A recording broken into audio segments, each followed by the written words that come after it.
Bir kun keladi. Siz uyingizga kirasiz, lekin onangizning ovozi eshitilmaydi. Bolam, keldingmi degan mehrli bu so'zlar ham yo'q. Siz uchun ovqat tayyorlab kutadigan ham yo'q. Shamol esib, xona bo'sh va sokin, yuragingizda og'ir bir bo'shliq his qilasiz. Shunda tushunasiz, dunyoda sizni eng ko'p sevgan inson onangiz bo'lgan. Har doim sizni duo bilan yod olgan, har qadamingizni kuzatgan.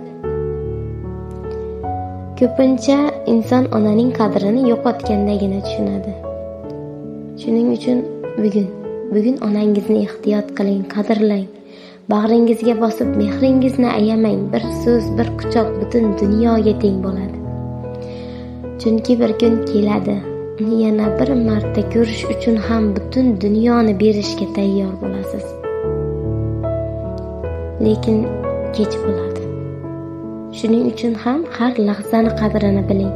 Har imkoniyatdan foydalaning. Har bir suhbat, har bir mehrli qarash, har bir duo qaytib kelmaydi. Onangizni qadriga yeting.